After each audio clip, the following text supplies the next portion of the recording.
Hello everyone. तो आज हम जानेंगे दृष्टि का जो एक मंथली मैगजीन आता है पीसीएस के लिए उसका उसके बारे में आज हम डिटेल्स में समझेंगे कि क्या इम्पोर्टेंट है हमारे बीपीएससी के लिए। तो ये जनवरी 2025 का मैगजीन है। इसके कंटेंट ये है। तो इसका पहला पॉइंट बताता है Bihar government revamps mid day meal menu. कि मिड डे मील आप जानते हो कि जो हमारे स्कूल में खाना मिलता है पीएम पोषण शक्ति निर्माण या पीएम पोषण के थ्रू उसमें मिड डे मील आता है। तो मिड डे मील का मेन्यू जो है ना उसे को बदला गया है, मतलब मेन्यू में बदलाव इन्हांसमेंट किया गया है in the terms of nutrition का लेवल को इंक्रीज किया गया है और डिफरेंट वैरायटी के मेन्यू को भी बढ़ाया गया है। इसके की पॉइंट्स क्या है, तो ये सबसे इम्पॉर्टेंट चीज़ है कि न्यूट्रिशन को हाई रखने के लिए जिससे हमारी स्वस्थ बेटर हेल्थ हो सके। और सेकंड पॉइंट ये है कि हमें इसमें इंक्लूड किया गया मेन्यू में इंक्लूड किया गया सोयाबीन्स लेंटिल्स किया गया जैसे सीजनल वेजिटेबल्स। आप जानते हो कि कहीं कहीं स्कूलों में तो एक ही वेजिटेबल सप्ताह चलते रहते हैं, लेकिन इसमें क्या किया गया डिफरेंट टाइप के वेजिटेबल्स मेन्यू में ऐड किया गया जो हमारे डाइट को बैलेंस कर सके। और इसमें एक और थर्ड पॉइंट ये है कि the mid day meal scheme is pivotal initiative by the government to provide nutritious meals to school children thereby encouraging higher attendance rate. बहुत तो लोग जानते होंगे कि आज भी हमें बहुत सारे गाँवों में बच्चे लोगों को स्कूल इसलिए भेजा जाता है क्योंकि उस पर खाना होता है। बिकॉज बहुत गरीब लोग हैं, खाना नहीं मिल पाता है, तो बच्चे जाते हैं तो वहाँ भरपूर खाना खा पाते हैं। उसमें भी यदि हम लोग अच्छा खाना नहीं देंगे तो अच्छी बात नहीं है। इसलिए गवर्नमेंट ने मिड डे मील स्कीम में कुछ बदलाव किया जिससे हमारी स्कूल की हाई अटेंडेंस जो है हाई हो सके। And fourth point is that कि ये हमारे सारे गवर्नमेंट स्कूल बिहार के जितने भी गवर्नमेंट स्कूल है उसमें इसे इम्प्लीमेंट किया गया है, जिसमें कह सकते हैं hashtag healthy student hashtag learning well. इसमें सबसे इम्पॉर्टेंट पॉइंट ये है कि it is the largest school feeding programme of its kind in the world. ये हमारे दुनिया भर का सबसे लार्जेस्ट स्कूल फीडिंग प्रोग्राम है जो वो ज़्यादातर क्लास 1 to 8 को कवर करता है। The basic objective of this scheme is enhance enrolment in school. मैंने जैसे बताया आप लोगों की कि बहुत गाँव में बहुत जगहों पे लोग खाने के लिए भी जाते हैं स्कूल, तो इससे जो होता है ना कि लोग इनरोल कर सकते हैं ज़्यादा से ज़्यादा मात्रा में स्कूलों में। इसकी मिनिस्ट्री नोडल मिनिस्ट्री क्या कौन है, तो मिनिस्ट्री ऑफ एजुकेशन इसके नोडल मिनिस्ट्री हैं। इसका ये हमारे मदरसा म्यूनसिपल कॉरपोरेशन 1925 के तहत इंट्रोड्यूस किया गया था, जिसमें the union government launched as a centrally sponsored scheme on a pilot basis 1994 for children in class. इसे पायलट किया गया था 1994 क्लास 1 to 5 के लिए। बाय अक्टूबर 2007 MDMS के तहत इसे क्लास 8 तक स्केल्ड अप किया गया है। तो ये mid day meal scheme Bihar BPSC में आ सकता है कि इसे अभी क्यों इसमें क्या इन्हांसमेंट हुई है, क्या बदलाव हुआ है, तो इसे आप ज़रूर पढ़ें। अब सेकंड है Bihar sets minimum teacher requirements for primary and middle school. आप लोग अभी देख रहे होंगे कि बीपीएससी के तहत में बहुत सारे शिक्षकों की भर्ती भी हो रही है। तो बिहार का मानना है कि इस बार बहुत मिनिमम टीचर की रिक्वायरमेंट्स है प्राइमरी एंड मिडिल स्कूल में। तो इसके तहत ये न्यूज़ में क्यों है कि Bihar education department has established new standard for the minimum number of teachers required in primary and middle school. इसके की पॉइंट्स क्या है कि ये हमारे क्लास 1 to 5 प्राइमरी स्कूल के लिए कम से कम 5 टीचर होना चाहिए, जिसमें एक हेड टीचर भी होगा। क्लास 1 से 2 के लिए कम से कम 9 टीचर होना चाहिए including the principal in mandatory. Principal की होना बहुत ही ज़रूरी है। तो क्लास 5 के लिए 1 to 5 के लिए 5 टीचर और क्लास 6 1 to 8 के लिए 9 टीचर्स। मिनिमम है ये, मैक्सिमम नहीं है, मिनिमम, कम से कम। इसमें तीसरा पॉइंट ये है कि district education officer have been instructed to upload report detailing the approved and required number of teacher for the school on e Shiksha course portal by 31 जनवरी 2025। तो इसमें डिस्ट्रिक्ट एजुकेशन ऑफिसर जो है उन्होंने इंस्ट्रक्ट किया था कि रिक्वायरमेंट ऑफ टीचर, कितनी आपके स्कूल में रिक्वायरमेंट है टीचर का, उसे आप उसकी डिटेलिंग आप ई शिक्षा कोर्स पोर्टल पे 31 जनवरी 2025 के तक आप इसे अपलोड करें।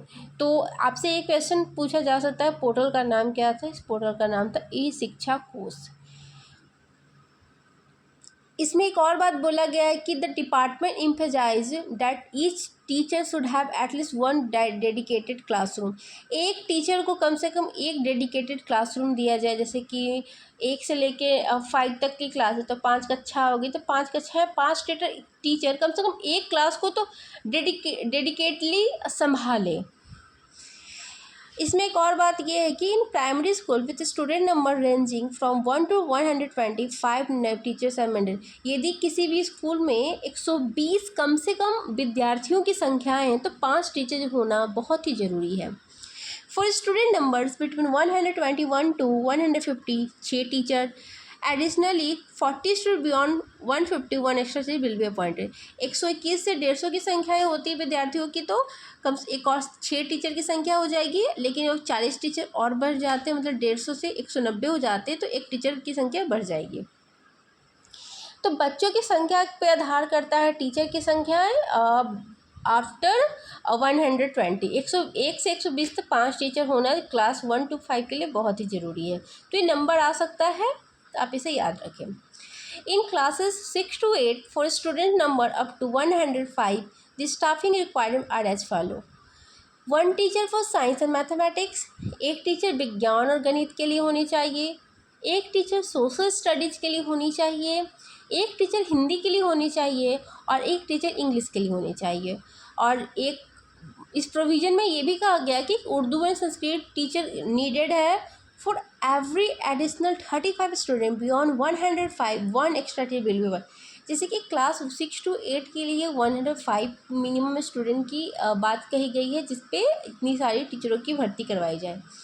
लेकिन यदि 35 स्टूडेंट बढ़ जाते हैं तो एक टीचर फिर से अपॉइंट किया जाएगा। तो इस Bihar states minimum teacher requirements में ये बात बताई गई है। अब हम इसमें जानेंगे कि ई शिक्षा कोर्स पोर्टल क्या है। जैसा कि आप जानते हैं कि बीपीएससी में फैक्चुअल क्वेश्चन बहुत पूछते हैं कि पोर्टल्स कौन है, पोर्टल्स में क्या है, इस टाइप के क्वेश्चन पूछा जाता है। तो इस बात के लिए ई कोर्स पोर्टल के बारे में थोड़ा समझते हैं क्या है। ई Shiksha course is an integrated digital platform designed to streamline educational data management, enhancing decision making, optimizing resources। तो एक प्रकार का पोर्टल है जहाँ पे एजुकेशनल डेटा मैनेज किया जाता है, इन्हांस किया जाता है डिसीजन मेकिंग को, और रिसोर्स को ऑप्टिमाइज़ किया जाता है। एक डिजिटल प्लेटफॉर्म है और रियल टाइम की मॉनिटरिंग भी इस पोर्टल्स पे होती है। इसके बेनिफिट्स क्या हैं? तो डिसीजन मेकिंग को इन्हांस करना, रियल टाइम मॉनिटरिंग करना, इफ़िशियंसी बढ़ाना, कंप्रहेंसिव व्यू देना, एकेडमिक इम्प्रूवमेंट करना, सस्टेनेबिलिटी एंड इंक्लूजन पे ध्यान देना, एंड इंटीग्रेटेड फंक्शन है। तो जैसे कि किसी भी पोर्टल के मेन बेनिफिट्स होते हैं, इसके भी एक बेनिफिट्स है। अब हम पढ़ेंगे कि Bihar tableau at Republic Day क्या था। ये न्यूज़ में क्यों बना रहा? Bihar tableau at the Republic day parade showcased the rich cultural heritage of the region, symbolically representing the reversed Bodhi tree and legendary Nalanda University।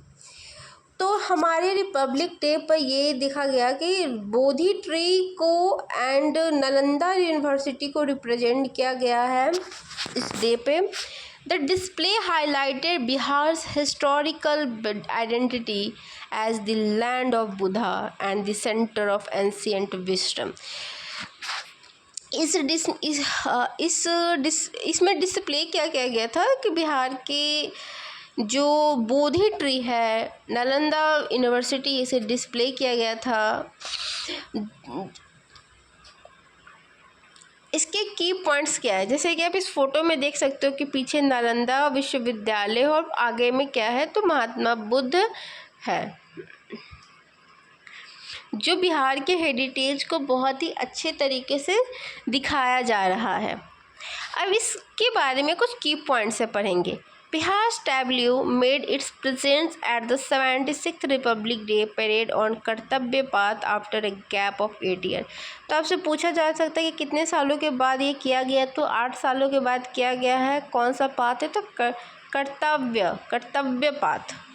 The Tableau was aligned with the central theme स्वर्णिम भारत या विरासत और विकास।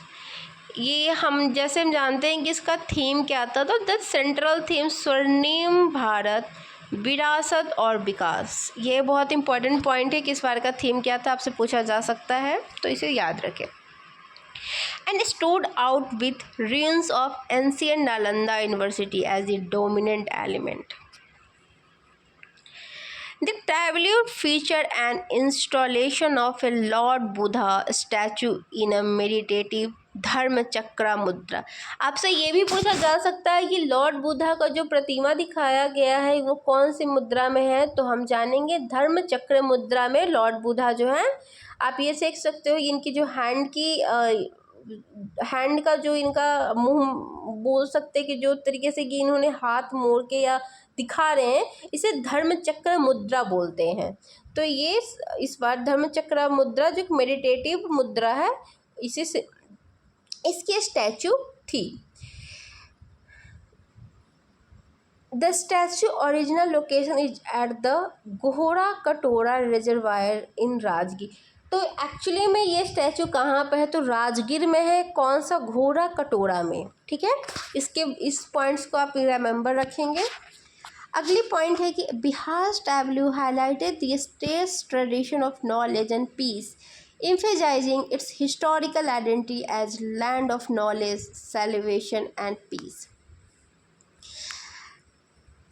अब इसके थोड़े historical culture के बारे में जानते हैं। तो the tableau included representation of the sacred Bodhi tree from Bodh Gaya where lord Buddha attained इलाइनमेंट।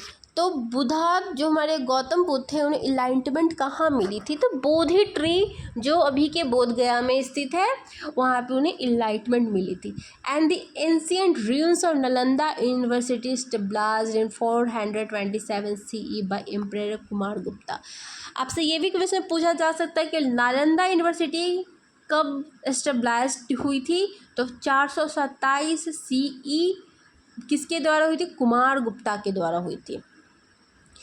Second last point यह है कि the tableau emphasized Nalanda university's role as the world's first residential university.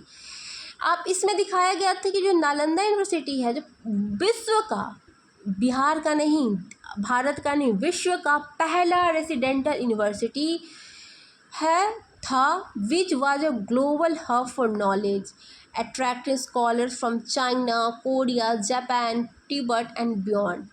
ये एक global hub of for knowledge हुआ था।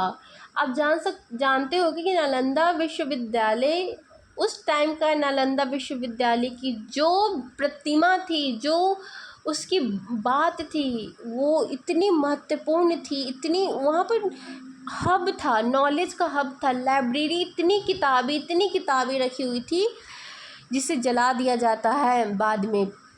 वो बहुत सारे स्कॉलर को अट्रैक्ट करती है, जिसमें चाइना, कोरिया, जापान, तिब्बत सब शामिल हैं। लास्ट पॉइंट है कि murals on the tableau side panel depicted the contribution of Chanakya, who mentored Chandragupta Maurya, and scenes from ancient Vedic assemblies showcasing democratic governance and judicial system। इसमें एक और चीज़ बताया गया है कि शो किया गया था democratic governance and judicial system को, जैसे कि चाणक्य ने का कंट्रीब्यूशन बहुत ही ज़्यादा है as a mentor of Chandragupta Maurya. Another mural highlighted the Guru Shishya tradition of Aryabhat contribution to mathematics. And एक और हाईलाइटेड चीज़ क्या है कि गुरु शिष्य ट्रेडिशन को बताया गया। आर्यभट्ट की कंट्रीब्यूशन इनटू मैथमेटिक्स में क्या है वो भी दिखाया गया था। And LED screen display the newly constructed Nalanda international university campus design with carbon neutral and net zero sustainability goals reflecting modern educational progress. और LED स्क्रीन पे ये दिखाया गया कि हमारा अभी का नालंदा यूनिवर्सिटी, जो नालंदा इंटरनेशनल यूनिवर्सिटी कैंपस, वो कैसा दिखता है और किस तरह से बनाया गया। इसे कार्बन न्यूट्रल, बिना कार्बन के carbon neutral and net zero sustainability goals को देखते हुए इसे बनाया गया है। आप देख सकते हो कि गौतम बुद्ध का जन्म कहाँ हुआ था, पेरेंट्स कौन थे, उनकी इम्पॉर्टेंट इवेंट्स क्या थी। बहुत ही इम्पॉर्टेंट है। गौतम बुद्ध से क्वेश्चन BPSC हर साल अच्छी संख्याओं में पूछता है, तो इसके बारे में ज़रूर पढ़ लिया करें।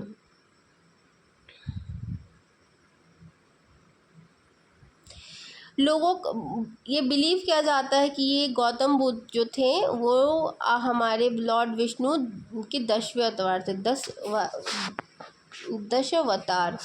इनका बर्थ क्या होता है, तो birth born as a Siddharth.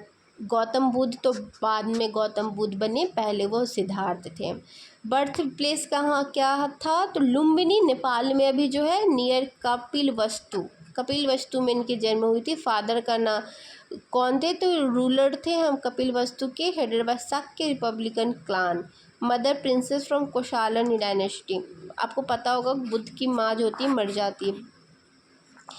Important new events क्या थे, तो बुद्धाज का birth, the great departure, enlightenment nirvana कहाँ मिला, फर्स्ट शर्मन कहाँ हुआ, डेथ कहाँ हुआ। यही बहुत ही इम्पॉर्टेंट इवेंट्स है, ये आप याद रखा कीजिएगा। Buddha's refers to himself as Tathagata, one who has thus come या gone and has been addressed as Bhagavat in Buddhist text. Contemporaries कौन थे, तो वर्धमान, महावीरा, बिम्बिसार, अजातशत्रु। एंड कुछ important place associated with Buddha, Bodh Gaya जहाँ पर उन्हें इनलाइटमेंट मिली थी। Name Buddha after attaining. Siddhartha को जब इनलाइटमेंट मिली तो उन्हें बुद्धा के नाम से जाना गया। सारनाथ, पहला शहर में सारनाथ में दिया, लास्ट शहर में वैशाली जो भी बिहार में है, कुशीनगर में उनका डेथ प्लेस था। तो ये कुछ इवेंट्स है या कुछ गौतम बुद्ध से इम्पॉर्टेंट पॉइंट्स है। अब अगले लेक्चर में जानेंगे अगले इवेंट्स, पद्मा अवार्ड्स क्या है। अभी के लिए थैंक यू।